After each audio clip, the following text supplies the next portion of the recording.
आप सभी विद्यार्थीगण को शुभ दीपावली।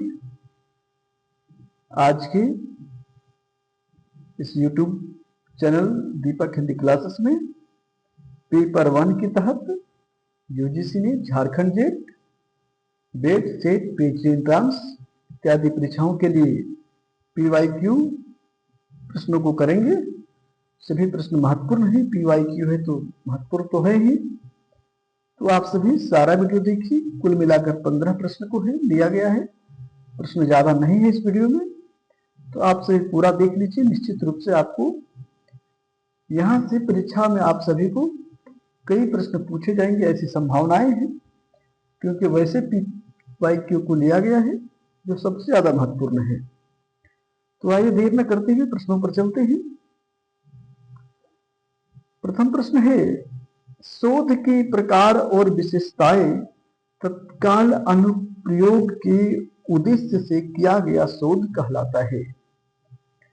शोध के प्रकार और विशेषताएं तत्काल अनुप्रयोग के उद्देश्य से किया गया शोध क्या कहलाता है? विकल्प है क्रियात्मक अनुसंधान, एक्शन रिसर्च, या अनुभाविक अनुसंधान, या वैचारिक अनुसंधान, या मौलिक अनुसंधान। सही विकल्प का चुनाव करना है। आप सभी सही विकल्प का चयन कीजिए। उत्तर तो हम बताते हैं 5 सेकंड बाद। सही विकल्प होगा विकल्प नंबर ए। क्या कहलाता है वह? क्रियात्मक अनुसंधान, एक्शन रिसर्च कहलाता है। तो सही विकल्प होगा विकल्प नंबर ए।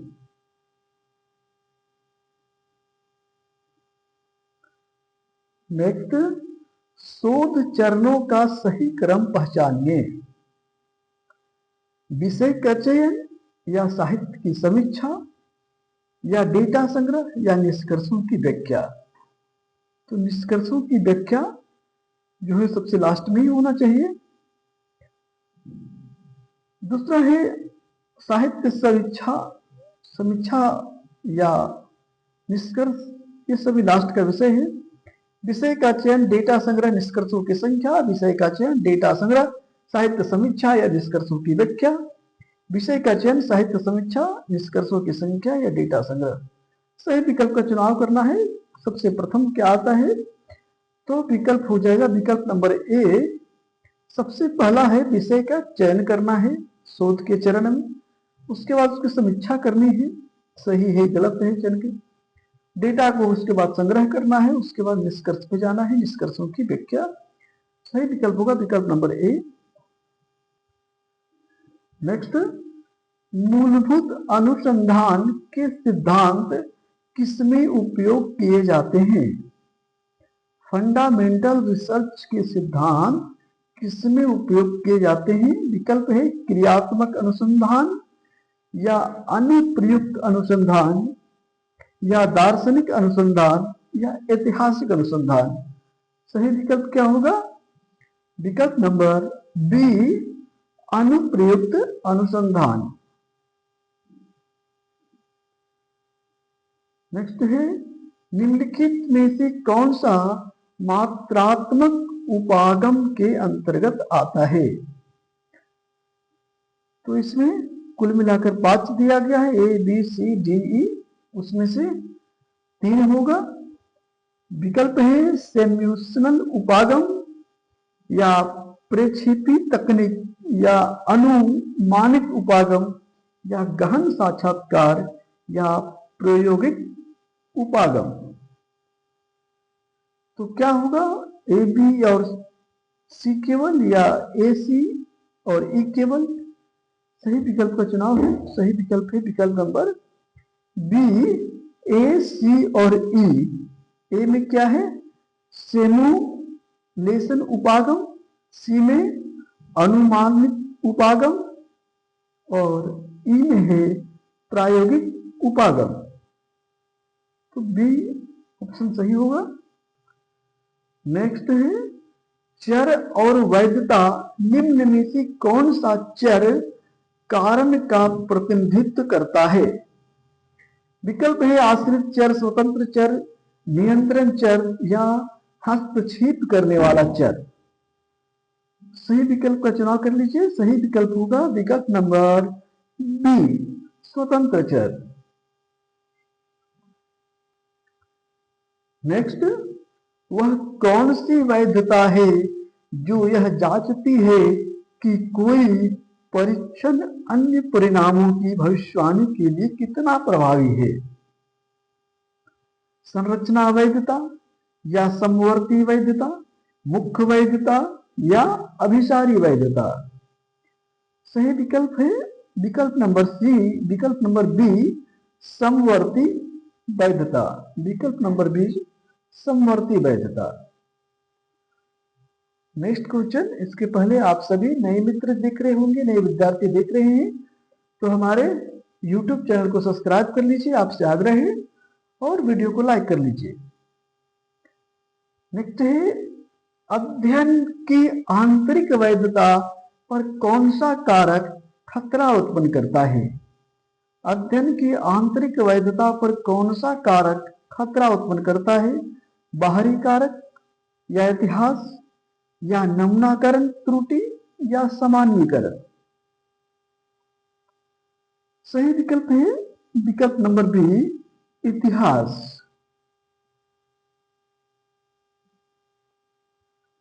नेक्स्ट प्रश्न संख्याकी उपकरण से है, रिसर्च एप्टीट्यूड का एक पार्ट है। अभी एक शोधकर्ता को एक परिकल्पना का परीक्षण करने के लिए दो समूहों के साधनों के बीच महत्वपूर्ण अंतर का आकलन करने की आवश्यकता है, तो वे किस सांख्यिकी विधि का उपयोग करेंगे? विकल्प है कोई स्क्वायर परीक्षण या सहसंबंध गुणांक चिन्ह परीक्षण या स्टूडेंट का टी परीक्षण। सही विकल्प है विकल्प नंबर डी, स्टूडेंट का टी परीक्षण।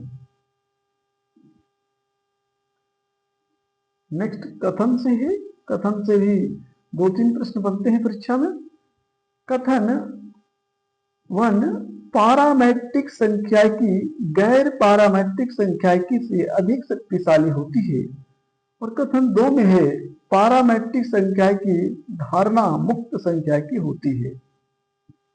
विकल्प है कथन 1 और 2 दोनों असत्य है, या दोनों सत्य है, या ए असत्य है, कथन बी सत्य है, या फिर कथन 1 असत्य है लेकिन कथन 2 असत्य है। सही विकल्प होगा विकल्प नंबर डी, कथन 1 तो सत्य है, पारामेट्रिक की संख्या की गैर पारामेट्रिक की संख्या की से अधिक शक्तिशाली होती है। कथन 1 तो सत्य है लेकिन कथन 2 जो है सो वह गलत है, तो विकल्प नंबर हो जाएगा डी। नेक्स्ट, शोध प्रारूप निम्नलिखित में से कौन सा उपागम मानव शास्त्रीय अध्ययनों में बार बार नियोजित होता है? शोध प्रारूप से है, निम्नलिखित में से कौन सा उपागम मानव शास्त्रीय अध्ययनों में बार बार नियोजित होता है? प्रथम है केस स्टडी विधि या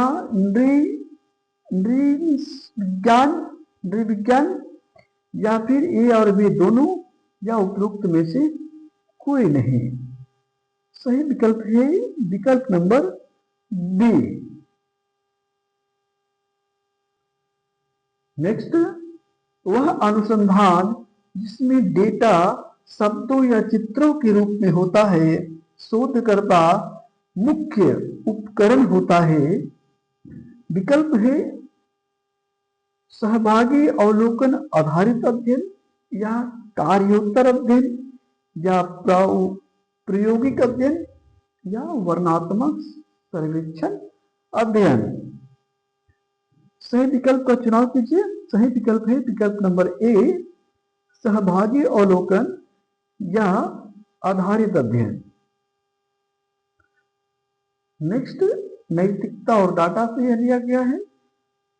प्रश्न है, शोध में साहित्य चोरी को रोकने के लिए शोधकर्ता को मुख्य रूप से किस पर ध्यान केंद्रित करना चाहिए? विस्तृत ग्रंथ सूची प्रदान करना, या डेटा संग्रह के लिए प्रश्नावली का उपयोग करना या संदर्भों को उचित और पूर्ण रूप से उल्लेख करना या केवल प्राथमिक डाटा का उपयोग करना। सही विकल्प है विकल्प नंबर सी, संदर्भों को उचित और पूर्ण रूप से उल्लेख करना।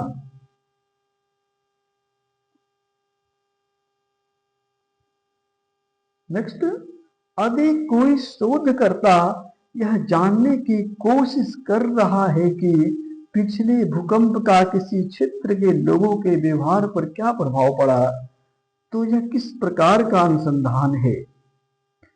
विकल्प है प्रयोगात्मक अनुसंधान, कार्योत्तर अनुसंधान, वर्णनात्मक अनुसंधान या क्रियात्मक अनुसंधान। सही विकल्प का चुनाव आप सभी कर सकते हैं। सही विकल्प है विकल्प नंबर बी, वर्णनात्मक अनुसंधान। नेक्स्ट प्रश्न परिकल्पना और नमूनाकरण टॉपिक से है, रिसर्च एप्टीट्यूड का एक पार्ट है। प्रश्न है एक शोध योग्य प्रश्न की आवश्यक विशेषता है। एक शोध योग्य प्रश्न की आवश्यक विशेषता है। विकल्प है प्रश्न का उत्तर देना दिलचस्प लगता हो, या प्रश्न का उत्तर देने का प्रयास में डेटा संग्रह की संभावना हो, या व्यवसायीकरण की संभावना हो, या समाज में महत्वपूर्ण सकारात्मक बदलाव हो। सही विकल्प है विकल्प नंबर बी, प्रश्न का उत्तर देने के प्रयास में डेटा संग्रह की संभावना हो। नेक्स्ट और लास्ट, यदि एक शोधकर्ता किसी बड़ी जनसंख्या में कुछ विशेषताओं के आधार पर प्रतिनिधि उपसमूह का चयन करता है तो उसे क्या कहा जाता है? विकल्प है डेटा विश्लेषण, नमूनाकरण या क्षेत्र कार्य या सामान्यीकरण। सही विकल्प होगा विकल्प नंबर बी, नमूनाकरण। तो कुल मिलाकर 15 प्रश्न थे, सारे प्रश्न महत्वपूर्ण थे। आप सभी जिस भी प्रश्न को नहीं जानते हैं एक बार नोट कर लीजिए या 2-3 बार वीडियो को देखिए तो याद हो जाएगा। और हमारे दीपक हिंदी क्लासेस पर यूट्यूब चैनल पर पेपर 1 के तहत जो सभी विद्यार्थी के लिए महत्वपूर्ण है सारा टॉपिक कवर कराया जा रहा है, और पेपर 2 के तहत सिर्फ हिंदी विषय की तैयारी हमारे चैनल पर हो रहा है। तो आप सभी लगातार बने रहिए। जो भी मित्र अभी तक हमारे चैनल को सब्सक्राइब नहीं किए हैं सब्सक्राइब कर लीजिए और वीडियो को लाइक कर लीजिए। बहुत बहुत धन्यवाद।